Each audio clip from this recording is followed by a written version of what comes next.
背中は何も語らないが、多くのことを物語る。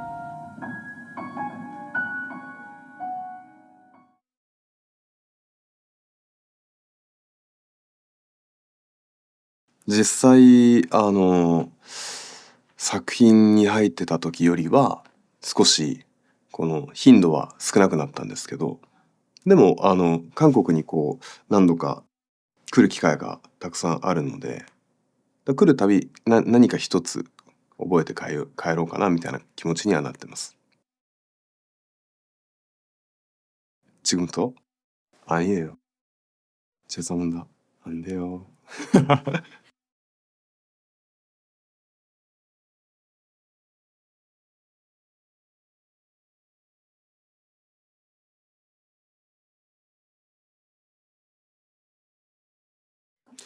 あのー僕が初めて舞台をやった時に「カモメ」っていうアントン・チェーホフが書いた舞台をやったんですけど、その時にピアノをその舞台上で弾いてほしいって言われて、でその時練習した曲のちょっと触りの部分だけをちょっと弾いてみました。あともう一曲はこの前ドラマで弾いた「I Want You Back」をちょっと弾いて、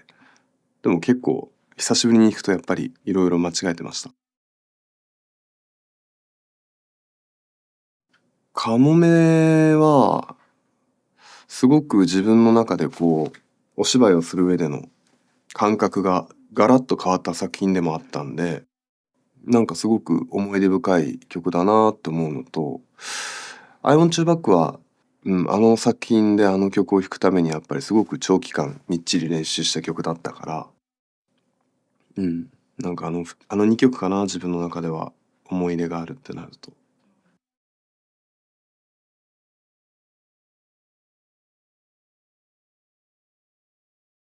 楽譜読めないです。だから練習するときはピアノの先生がピアノを弾いたの上から映像で撮って、それをゆっくり再生して、あと音で練習はしてましたね。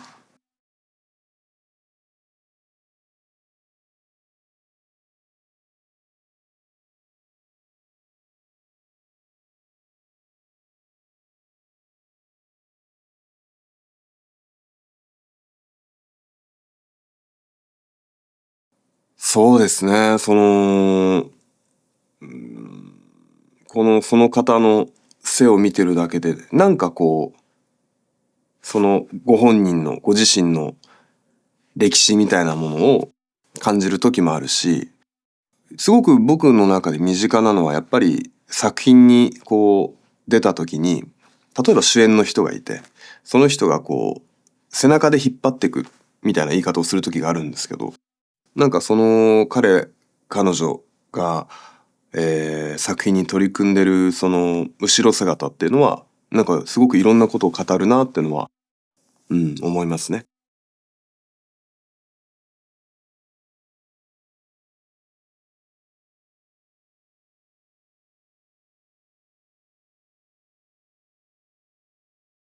その時は僕の初舞台だったんで、初めての舞台だったから、多分まだ舞台の立ち方というか、こう、空間を占めるエネルギーもまだまだ足りてなかっただろうし、今考えると、ギリギリ立ってるなっていう感じはしましたよね。今でこそちゃんとスッと立てるようになってきてるのかもしれないけど、その時の舞台はやっぱり自分でもまだ右も左も分かんなかったというか、だからちょっともしかしたら脆いのを隠して立ってる背姿だったのかななんて思いますね。形容詞形容詞として、脆いじゃないな。危うい、切ない、危うい、切ない、危うい、切ない。役がそうだったんですけど、ちょっと危うくて、あの、ぽっきり折れてしまいそうな心を持ってる男の子の役をやってたんで、なんかその時の役と僕の立ち姿っていうのはちょっとリンクしてたのかなと思いますね。うん。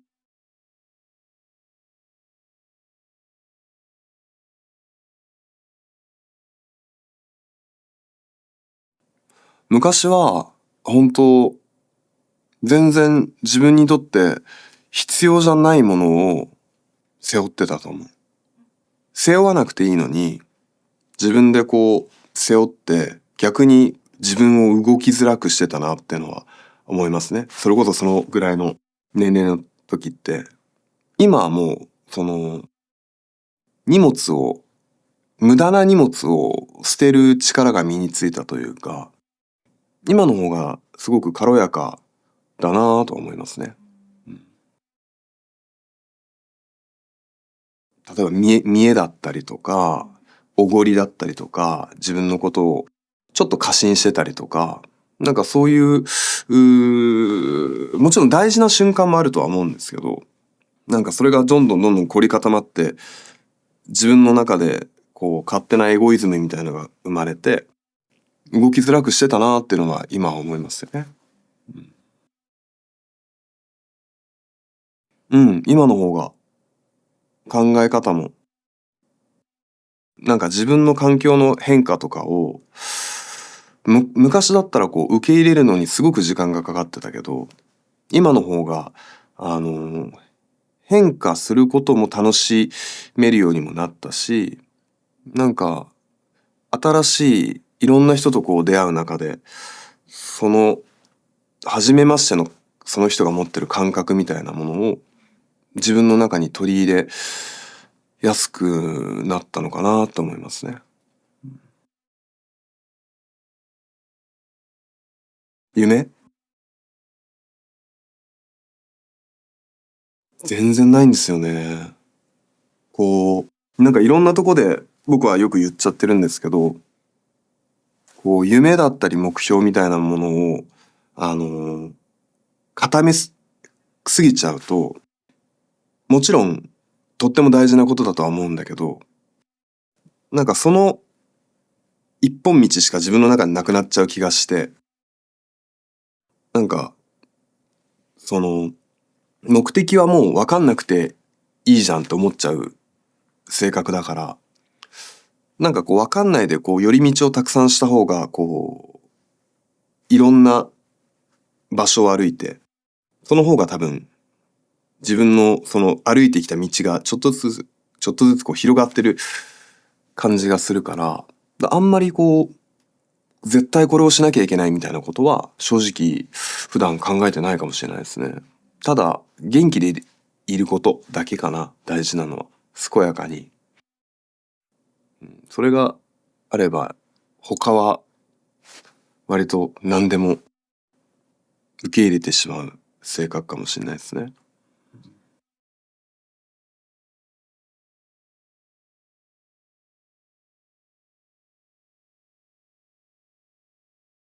あ、前回ですか？あ、そうなんだ。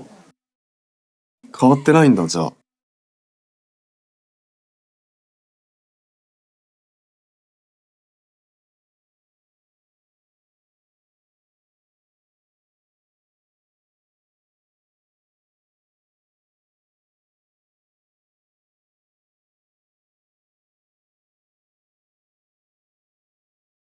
あ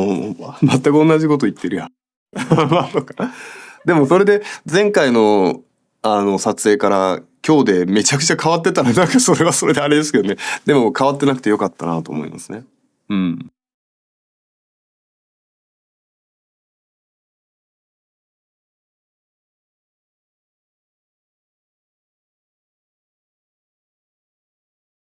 なんか前回それこそ皆さんと撮影した時って多分まだまだがっつりいろんな作品に入ってたし、多分いろんなことにすごく敏感だったんですけど、今ってちょっとだけこう作品に役に入ってない時期なんですね。ちょっとこう作品と距離を置いてるというか、だから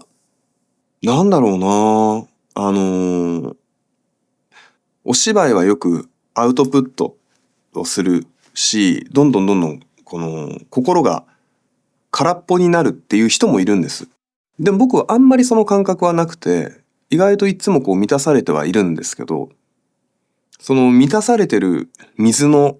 質をより良い水に変えてる最中かなっていうイメージですね、今は。うん。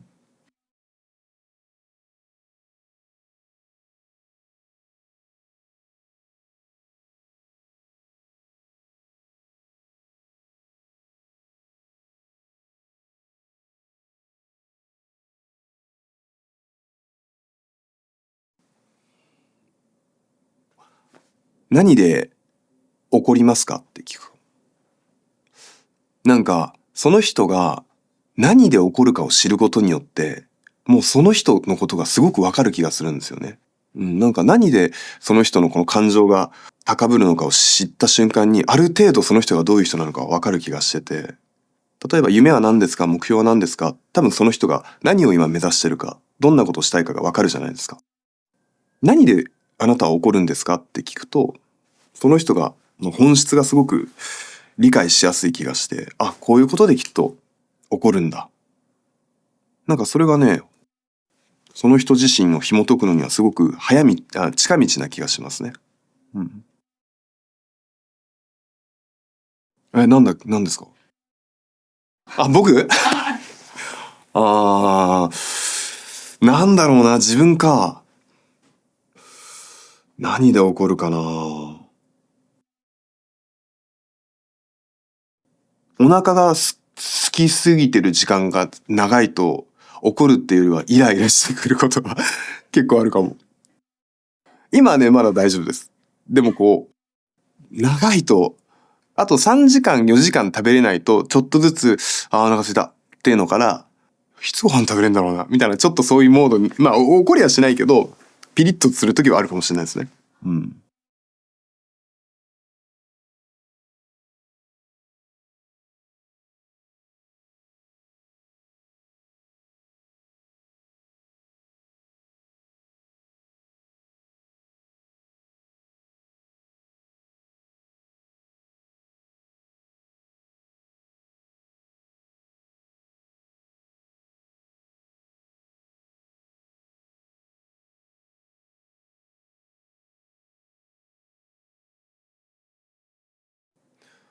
でもやっぱり、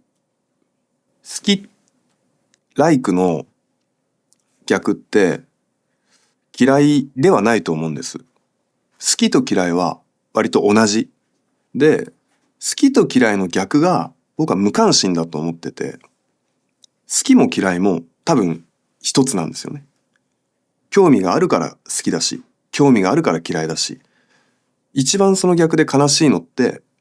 興味がない、無関心だと思うんです。自分の感情が揺さぶられない。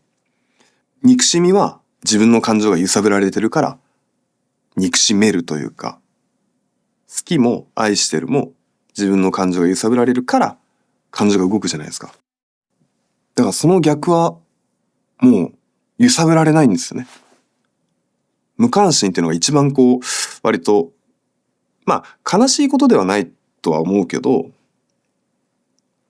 好きの真逆だと思ってて、嫌いの真逆でもあるし。だからなんか、もちろんその感情の高ぶり方はハッピーな感情の高ぶり方ではないし、こう自分的にきついバッドな感情の高ぶり方だと思うけど、なんかその二つはすごく仲間だなって感じはしますね。うん。はい。何食べようかな。なんか美味しいもん食べよう。昨日は何食べたんだっけな。サムギョプサルとおじんご。おじんご먹었어요。ね。おじんご住んで먹었어요。